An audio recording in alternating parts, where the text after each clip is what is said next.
Hello, hello, and welcome. My name is Anya, and I am here to lay something spiritual on ya.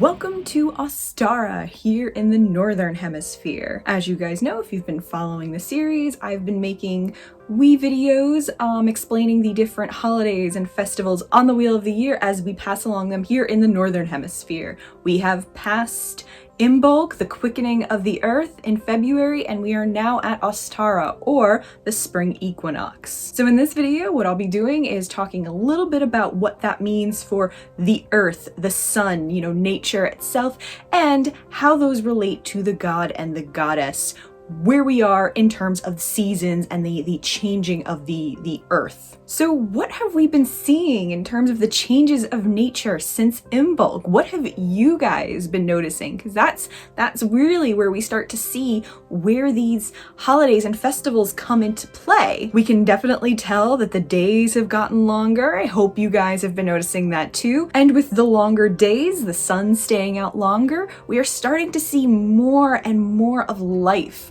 returning to the earth. We're starting to see more evidence of plants coming out of the ground, and things are starting to look more alive and less like hibernation, like we were seeing at the winter solstice. These new signs of life and renewal are what we expect to see at this time of the year. More than that, we might also be starting to see little baby animals being born, which is another exciting part of this time of the year, this rebirth of nature, this rebirth of earth. Not only are plants coming back to life and everything is starting to look more green and less gray, we're also starting to see little baby animals, and who doesn't love baby animals? I know when I was living in the States, it was exciting to see this time of year when the baby deer, the fawns, were starting to be born and they had all their little tiny spots. And now here in Scotland, I get to look forward to the lambs being born, and who doesn't love baby animals, man? They're just goofy and figuring stuff out, and it's fun to watch and witness. So that is a fun, exciting part of this time of year at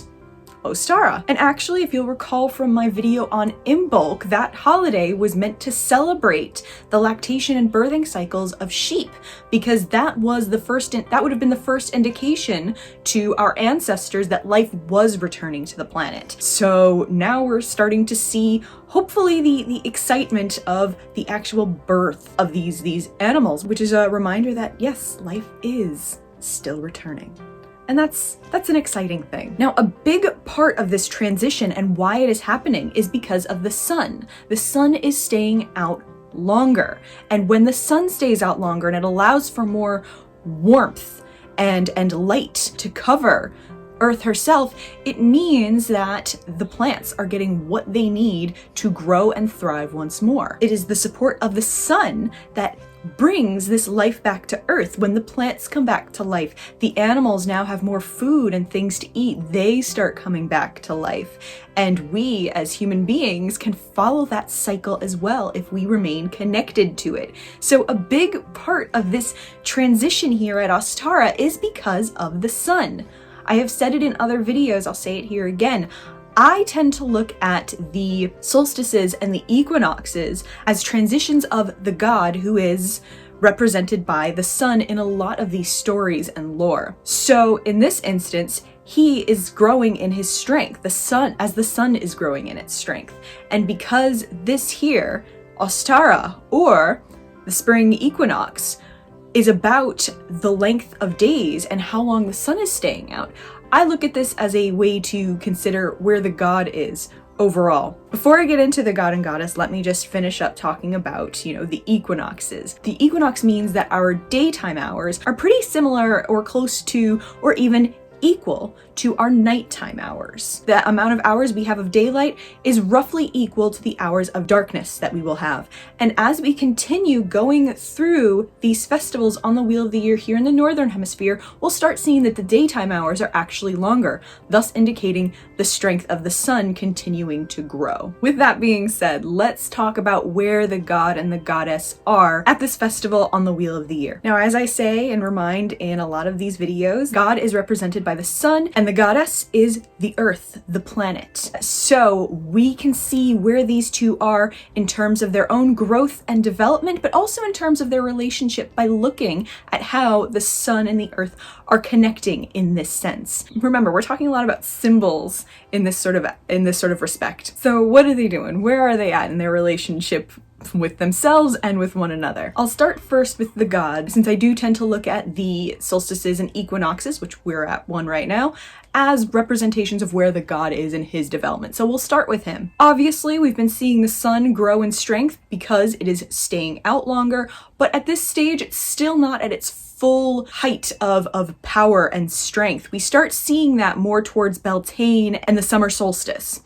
But here at the equinox, because we're seeing this sort of like middle distance, this in-between point, the daylight hours being as long as the nighttime hours, there's still a bit of strength that our sun can gain. So I look at the god in this stage, at this festival, as still being in his youth form. So still young and excited by life and looking for adventure and fun, but also slowly, very, very slowly, starting to become a little bit more mature. I'm going to talk about this a little bit more in terms of the archetypes within paganism that you might have heard of, called the maiden, mother, crone, and the youth, the father, and the sage. So these archetypes, these periods of life, these are what I think about in terms of these holidays and festivals on the wheel of the year. Through these holidays and festivals, we see the god and the goddess progress through these stages and work through them and become them in each of the festivals as nature continues its different cycles. As I was saying at Imbolc, the god and the goddess are very young. They are in the very early stages of maiden and youth. They are just getting into life. They are just starting to wake up, starting to feel things, starting to be excited about the potentials that life can bring. Nothing is too serious. There is still so much to be figured out, and they're enjoying exploring themselves and each other in this union that the two of them have, the sun and the earth. Essentially, they're just young and in love, and perhaps having a wee bit of fun, as most of us do at those young ages. And the fruits of their early love become obvious in the way the plants and animals slowly start to awaken. It's evidence that their pairing has resulted in life, much that the way human coupling results in life. The cycles of nature are all around us, and this is why pagans usually consider sex and coupling as sacred, beautiful, and also a celebration of life. It might not mean we're always going out there and having orgies, but it's a reminder that nature also has these cycles and we are connected to them. So I would say at the spring equinox, the god is still young.